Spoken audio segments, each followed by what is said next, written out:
आज का वीडियो काफ़ी ज़्यादा ज़रूरी होने वाला है क्योंकि काफ़ी लोग crypto trading, P2P trading, futures और जो मोस्टली लोग होते हैं वो P2P के थ्रू डिपॉजिट और विड्रॉल करते हैं यूएसडीटी को आईएनआर से। तो काफ़ी लोगों के साथ एक मेजर सी प्रॉब्लम शो हुई कि सर हमने P2P किया और हमारा अकाउंट फ्रीज हो गया और हमारे अकाउंट को फ्रीज करने वाला साइबर पुलिस और साइबर कंप्लेन हुई है हमारे अकाउंट के ऊपर। तो अब क्या करना चाहिए सर हमें? क्या हमें कोई बड़ा एक्शन लेना होगा या फिर हमारे ऊपर केस चलेगा या हमें जेल होगी? होने वाला क्या है सर? बहुत डर लग रहा है, क्या करें? अकाउंट को अनफ्रीज कैसे करें? अकाउंट भी फ्रीज हो गया। तो इस वीडियो को कंप्लीट एंड तक देखना, सारा सॉल्यूशन बताऊंगा क्योंकि जो प्रॉब्लम है ये पर्सनली हुई है अपने मेंबर्स के साथ। तो पूरा इस डिटेल को हम आज डिस्कस करने वाले कि एक्चुअल में अगर ऐसी प्रॉब्लम आपके सामने हो जाए तो आपको क्या करना चाहिए। तो सबसे पहले आपको क्या करना है, जैसे आपका अकाउंट फ्रीज होता है, अकाउंट फ्रीज होने के तुरंत बाद या 10 दिन बाद आप तक कोई इन्फॉर्मेशन नहीं होती है। इस पे पहले बैंक भी वेरीफाई करता है कि कंप्लेन सच है या फेक है। तो कम से कम आपके पास जो कंप्लेन होती है उसका जो साइबर की ओर से जो आपको पहले एक लेटर मिलता है, अगर आपको बैंक कांटेक्ट करता है और आप रेस्पॉन्स नहीं कर पाते उस टाइम, तो बैंक की ओर से एक लेटर आता है। उसके अंदर आपको बताया जाता है कि ये कंप्लेन है, आप जल्द से जल्द इसे सॉल्व करो, हम अकाउंट फ्रीज कर देंगे।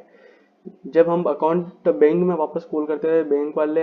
हमें बताते हैं कि अभी तक ये कंफर्म हुआ नहीं, ये कंप्लेन एक्चुअल में सही है या फेक है या कोई फेक ट्रांजेक्शन आपके पास आई है। तो इसमें क्या होता है कि काफ़ी लोग P2P के अंदर अभी क्या है, बहुत जोरदार वाला जरिया बन गया लोगों का बिजनेस करने का, है ना। लोग मतलब अपना जो भी 2 नंबर का अमाउंट होता है या कोई फेक मनी होता है या फिर किसी को लूटने का भी काम करे तो 5, 7, 10 अकाउंट ऐसा बना लेते हैं और लोगों को लूटना शुरू कर देते हैं। जो टाइम पे उस पर रिपोर्ट कर देता है उसका अमाउंट कभी ना कभी रिफंड हो जाता है और कभी कभी नहीं भी होता है। ज़्यादा से ज़्यादा एक्सचेंजर उसका अकाउंट फ्रीज कर देते हैं और अकाउंट टर्मिनेट ज़्यादा से ज़्यादा ये कर सकते हैं। अब अगर वो बंदा इस पर कंप्लेन करता है या फिर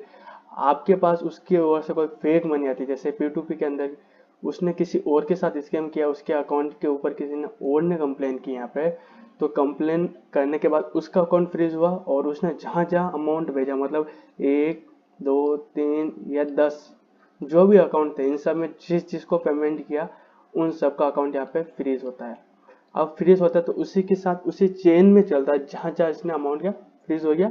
देन यहाँ पे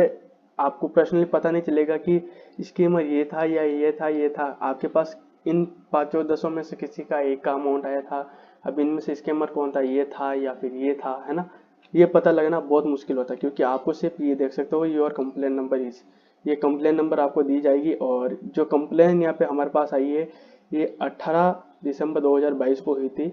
और ये हुई थी अपने हरियाणा से। ठीक है, ये चीज़ आपको बैंक की ओर से मेल मिलेगा फाइनल में कि आपके अकाउंट के ऊपर साइबर कंप्लेन हुई है, तो आप जल्द से जल्द इसे सोल्व करें। अगर आपको अकाउंट अनफ्रीज करवाना है तो आपको कुछ चीज़ों की ज़रूरत रहेगी। सबसे पहले आप जिसने कंप्लेन की उससे कांटेक्ट कर सकते हैं, उससे मैटर सॉल्व करके अकाउंट जो कंप्लेन हुई है उसका विड्रॉ करवा लो, उससे सेटलमेंट करके कि भाई तेरे को क्या चाहिए, तेरा कोई अमाउंट फ्रॉड है या फिर तेरी ओर से गलती से मेरे अकाउंट में पैसा चला गया है, तो तू चाहे तो रिफंड करने की कोशिश कर सकते हैं हम सेटलमेंट करके। तो इस कंप्लेन को विड्रॉ कर लेना ताकि मेरा भी अकाउंट अनफ्रीज हो जाए। तो यहाँ पे सेटलमेंट जहाँ तक मैंने देखा है कि 70% चांस में सेटलमेंट से काम हो जाता है, लेकिन 30% में क्या होता है कि जिसका अकाउंट पर्सनल फ्रीज होता है वो चाहता ही नहीं है कि ये कंप्लेन सॉल्व हो या फिर ये पड़े रहने दो। तो काफ़ी लोग ऐसे सोचते हैं पड़े रहने दो, तो भैया ये गलती कभी नहीं करे क्योंकि इसके अंदर भी एक टाइम पीरियड होता है कि अगर आप जल्द से जल्द सॉल्व नहीं कर पाते हो तो तब तक तो ठीक है कि कंप्लेन लगी हुई है, लेकिन नेक्स्ट प्रोसेस के अंदर केस लगता है, केस कोर्ट के अंदर जाता है और वहाँ पे भी अगर आप जल्द से जल्द यहाँ पे नहीं सॉल्व कर पाते हो तो कोर्ट की ओर से आपको नोटिस मिलता है और आपको यहाँ पे लॉ के अकॉर्डिंग लीगल एक्शन ली जाती है कि आपने किसी का फ्रॉड अमाउंट लिया है या फिर आपने किसी के साथ फ्रॉड किया है। हालांकि आप सही हो बिल्कुल, यहाँ पे अगर आपका अमाउंट एकदम सही है, आप सही हो तो आप बिल्कुल भी नहीं डरे। काफ़ी लोगों को मैंने देखा कि वो बिल्कुल सही होता है, उनकी कोई गलती नहीं होती है, वो घबरा जाते हैं यहाँ पे और वो इस कंप्लेन को लड़ने से इनकार कर देते हैं और फाइनल में उनको नुकसान भुगतना पड़ता है, भारी अमाउंट का लॉस उनको देना पड़ता है, लॉयर करना पड़ता है, सारा कुछ करके ऐसा बहुत भारी नुकसान होता है। और फाइनल में सेटलमेंट पे ही बात आती है, उसको अमाउंट देना ही पड़ता है जो भी कोर्ट का निर्णय होता है उसके अकॉर्डिंग। तो फिर बैंक का क्या नीड होता है कि भाई आप उस बंदे से बात कर लो, साइबर सेल से पहले पता करो कि ये कंप्लेन किसने किया। देखो बैंक वाले बहुत कम चांस में बैंक वाले ये चीज़ बता पाते हैं कि ये कंप्लेन किसकी ओर से हुआ, क्योंकि ये चीज़ बहुत मुश्किल होती है कि किस ट्रांजेक्शन पे ये कंप्लेन हुई है। मोस्टली P2P के अंदर तो बिल्कुल ही पता नहीं चलता, हज़ारों ट्रांजेक्शन आती रहती है ना। तो वो साइबर सेल ही पूरी चेक करके बताता है कि ये कंप्लेन इस जगह से हुई और इस बंदे ने की है, इस बंदे का ये मोबाइल नंबर है, आप इससे बात कर सकते हो और आप सोल्व करके इसे सलटा दो, ताकि आपको कोई आगे केस वेस नहीं लगाना पड़े, नहीं लड़ना पड़े। तो इसके लिए मैं भी यही सजेस्ट करूंगा कि आप साइबर सेल ऑफिस जाइए, आपके नियरेस्ट जो भी सिटी शहर गांव में, और वहाँ पे आप इस कंप्लेन नंबर को देके पहले पता करो वो बंदा कहाँ का है। ठीक है, उसका मोबाइल नंबर मिल जाएगा, आप उससे बात करो। ठीक है, और बात करके आप उससे पूछो भाई तेरे को क्या नीड है, तेरा कौन सा ट्रांजेक्शन कब किया था और कहाँ पे फंसा है, क्या वो गलती से था या फिर किसी वजह से तुमने भेजा है और वो तुम्हारा काम नहीं हुआ है, या फिर P2P अंदर जो भी रीज़न A to Z जो, मतलब इसके अंदर मैं पर्टिकुलर किसको ये नहीं बता सकता कि आप क्या वर्क करते थे जिसके अंदर उसका ट्रांजेक्शन आपके पास आया था अमाउंट, और आप पर्टिकुलर ये पता नहीं कर पाता हो कि वो कौन सा ट्रांजेक्शन था। ठीक है, तो आप वो बंदा ही बताएगा कि ये मेरा अमाउंट था, ये मैंने आपको भेजा था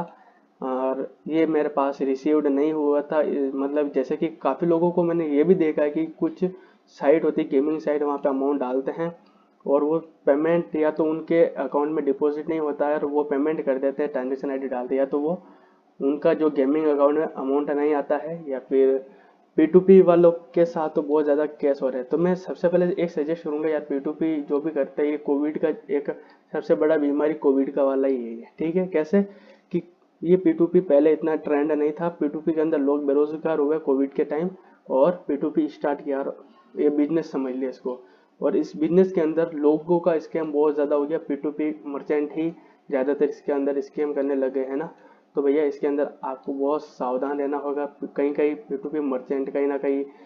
P2P सेलर वगैरह, जो भी A to Z इसके अंदर रिसीवर या सेलर दोनों भी हो सकता है, जो आप लोगों को कुल मिला के आपका अमाउंट लूटना है, फाइनल में केस वेस लगते हैं और सेटलमेंट पे बात आती है। नहीं होता फिर कोर्ट तक केस आता है, आप सॉल्व नहीं कर पाते हो तो 3 साल की जेल होती है यहाँ पे। अगर जल्द से जल्द ये केस सॉल्व नहीं होता, काफ़ी लोगों को मैंने देखा, काफ़ी लोग क्या बोलते हैं कि भैया अगर आप इस कोई केस के ऊपर ध्यान नहीं करोगे तो कोई दिक्कत नहीं, 10 साल तक अकाउंट पड़ा रहेगा, कोई कंप्लेन कोई एक्शन नहीं होगी। ऐसा थोड़ी है भैया, साइबर क्राइम है। आज नहीं, चलो वक्त जरूर लग सकता है, 1 साल 2 साल, लेकिन आपको नुकसान भारी भुगतना पड़ेगा उस टाइम। तो बेटर यही रहता है कि जो ताज़ा चीज़ है उसे ताज़ा ही सलटो, ताकि फटाफट ये सॉल्यूशन हो जाए और आपका जो भी एक्शन वगैरह है वो रुक जाए। क्योंकि जो साइबर क्राइम की ओर से ये कंप्लेन होता है, कोई ऐसे मजाक में नहीं करते हैं ना। जो भी करते हैं या तो आप उस बंदे से बात कर लो, क्योंकि देखो काफ़ी लोगों को मैंने देखा क्या हुआ कि जैसे उसने डिपॉजिट या ट्रांसफ़र किया तो उसका 1-2 घंटे के अंदर उसका नहीं होता है, तो वो क्या करता, तुरंत जाता साइबर क्राइम की साइट पे, वहाँ पे फटाफट ही सारी ट्रांजेक्शन आईडी वगैरह डाल के बोल देता है कि इसने मेरे साथ फ्रॉड किया, मेरा अमाउंट यहाँ पे डिपॉजिट हुआ ही नहीं। ठीक है, गेमिंग आईडी वगैरह जहाँ पे भी वो करना चाहता था। तो उसमें क्या होता है, केस तो लग गया, लेकिन क्या होता है कि भाई कभी कभी ऐसा होता है कि नहीं वो ट्रांजेक्शन सक्सेसफुल तुरंत नहीं हो पाती, तो 24 से 48 घंटों के अंदर उसका आईडी में अमाउंट चला जाता है और उसका काम हो जाता है। लेकिन वो क्या करता है, वो भूल जाता है कि भाई उसका पेमेंट रिसीव हो गया है, लेकिन वो भूल जाता है कि उसने कोई कंप्लेन भी किया, वो विड्रॉ करना भूल जाता है वहाँ पे, और फिर आपको बहुत दिक्कत रहती है, आप परेशानी में चले जाते हो यहाँ पे। और फाइनल में बेटर ये रहता है कि अगर आपके पास ये कंप्लेन नंबर आ जाए। देखो दिक्कत कब तक होती है, जब तक ये कंप्लेन नंबर यहाँ पे, ये कंप्लेन नंबर जब तक आपके पास यहाँ पे रिसीव नहीं होता है तब तक आपको थोड़ा यहाँ पे पैनिक होना पड़ता है। और लेकिन अगर ये कंप्लेन नंबर आ गया तो आप जाओ साइबर सेल, अब आप सही हो, है ना, बिल्कुल आप सही हो, आपकी कोई गलती नहीं, तो आप जाओ साइबर सेल और उनसे अगर गलत भी हो तो एक बार साइबर सेल जाओ, साइबर सेल ऑफिस जाके सब कुछ सोल्व कर दो, वो आपको सब सजेस्ट कर देंगे। ऐसा तो है नहीं, काफ़ी लोगों को मैंने देखा कि भाई ओ भाई साइबर की ओर से हमारे ऊपर कंप्लेन हुआ, अब तो गए। तो काफ़ी लोग क्या करते हैं, वहाँ पे साइबर सेल के ऑफिस ही नहीं जाते हैं, लगता है उनको कि भाई ऑफिस चला गया तो मेरे को तुरंत अंदर डाल देंगे। ऐसा नहीं है, वो आपको मौका देते हैं प्रॉब्लम सोल्व करने का। अगर आप सोल्व नहीं कर पाते हो तो वो आपको सजेस्ट भी करते हैं कि ऐसे ऐसे आप कर दो, आपका केस यहीं रुक जाएगा, आप उसको रिफंड कर दो, जो भी होता है ना। तो वो जो सजेस्ट करता है उस चीज़ को आप ध्यान में रख के आप सब कुछ इसे सोल्व कर दिया करो, ताकि आगे चल के आपको कोई भारी नुकसान नहीं होना पड़े। लेकिन ये P2P के अंदर बहुत भयंकर वाला स्कैम चल रहा है। और P2P अभी के टाइम मैं खुद एक क्रिप्टो ट्रेडर हूँ, और साथ में आपको मैं कोर्स वगैरह देता हूँ क्रिप्टो की, जिसमें आपको अच्छा खासा प्रॉफिट भी होता है। टेलीग्राम ज्वाइन कर लेना। लेकिन किसी और को यहाँ पे दिक्कत भी आ रही है, आप इस केस को सॉल्व नहीं कर पा रहे हो, तो आप बिल्कुल आइए मेरे टेलीग्राम पे, और मेरा लिंक डाल रखा टेलीग्राम का यहाँ पे, आप वहाँ ये ग्रुप ज्वाइन करके मेरा यूजर आईडी भी वहाँ पे डाल रखा, तो आप जरूर से मेरे से पर्सनल कांटेक्ट करके मेरे से पूछ सकते हो कि ये सोल्यूशन क्या करना है इसका,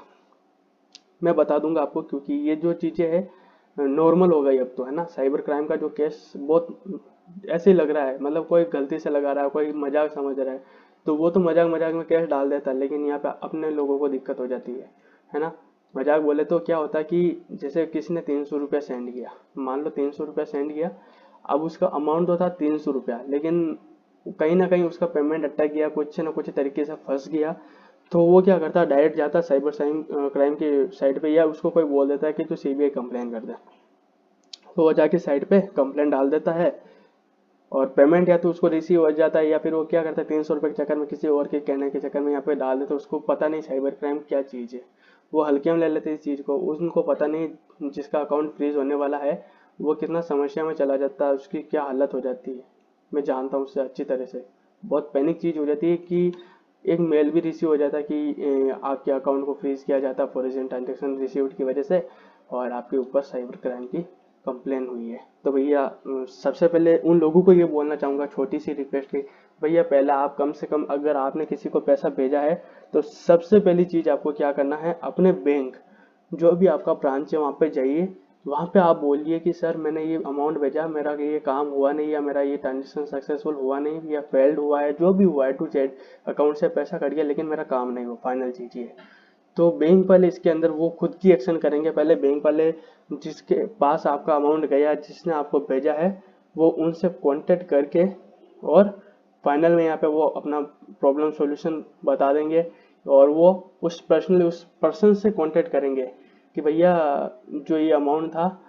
आपके पास रिसीव हुआ, लेकिन उस बंदे का काम नहीं हुआ, तो प्लीज़ आप या तो उसको रिफंड करो, या उसका जो भी नीड है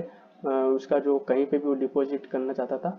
वो आप यहाँ पे कर दो, ताकि ये सॉल्व हो जाए। नहीं तो आगे आपके ऊपर बैंक एक्शन लगी, तो बैंक लगभग सोल्व कर देती है ये चीज़ें, बैंक खुद सोल्व कर देती है।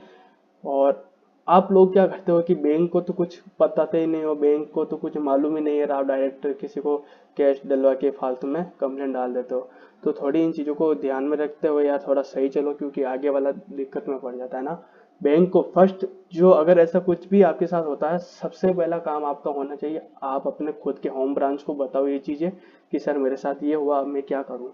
वो खुद कांटेक्ट कर लेंगे पहले, नहीं भी होता तो वो क्या करते हैं, खुद की ओर से अपनी पूरी बैंक टू बैंक कंप्लेंट डलवा के वो मनी रिसीव्ड का उसका अकाउंट पहले लो करवाते हैं, और मनी निकलवाने की रिक्वेस्ट कर लेते हैं, तो वो मैटर लगभग सोल्व हो जाता है वहाँ पे। लेकिन काफ़ी लोगों को देखा कि साला मतलब डायरेक्ट सीबीआई कंप्लेंट डाल दे साइबर सेल साइड पे जाके, तो ऐसा भी नहीं करना चाहिए डायरेक्ट। हाँ, अगर कोई आपके साथ फ्रॉड हुआ, स्कैम हुआ है, वो बात की बात, आप थोड़ा मौका दीजिए, पहले बैंक को हफ्ते भर का टाइम दीजिए, फिर भी नहीं हो, फिर आप साइबर सेल की साइट पे जाओ, फिर आपको मैं मना नहीं करूँगा, है ना। तो ये चीज़ें होती है, क्योंकि कई बार होता है पेमेंट हो जाता है, लगभग थोड़ा कहीं ना कहीं अटक जाता है सर्वर इश्यू की वजह से, क्योंकि भैया ऑनलाइन ट्रांजेक्शन कभी ना कभी फंस जाती है, ऐसी कोई दिक्कत नहीं, मेरे साथ बहुत बार हुआ ये चीज़ें, तो ये नॉर्मल चीज़ें है। तो थोड़ा सबसे रिक्वेस्ट है, जो भी कंप्लेन ऐसी करते हैं उन सबसे रिक्वेस्ट है कि भाई डायरेक्ट किसी के ऊपर कंप्लेन नहीं करे भैया, आगे वाला भी ऐसा डायरेक्ट फ्रॉड नहीं होता, रिसीवर होता है, उसका बैंक अकाउंट, उसका मोबाइल नंबर आपको मिल ही जाता है। पहली आज का वीडियो का लास्ट पॉइंट यही है कि अगर आप किसी के ऊपर सीबीआई कंप्लेन कर रहे हो, तो सबसे पहले उस बंदे का मोबाइल नंबर बैंक से या कहीं ना कहीं आपको मिल जाएगा, उस बंदे से आप कांटेक्ट करो, कॉल करो उस बंदे को सीधा, वो बंदा आपको क्या बोलता है, अगर वो बंदा इनकार करता है कि मैं रिफंड नहीं करूँगा, या वो सोल्यूशन नहीं करता अपने जो भी डिपॉजिट वगैरह की, तो फिर आप एक्शन लो, फिर मैं मना नहीं करूँगा, ठीक है। तो ये छोटा सा वीडियो आपके लिए बनाया ताकि आप सभी लोगों का यहाँ पे डाउट सॉल्व हो जाए। थैंक यू सो मच, मिलते हैं अगले वीडियो में, तब तक के लिए टाटा बाय बाय, जय हिंद जय भारत।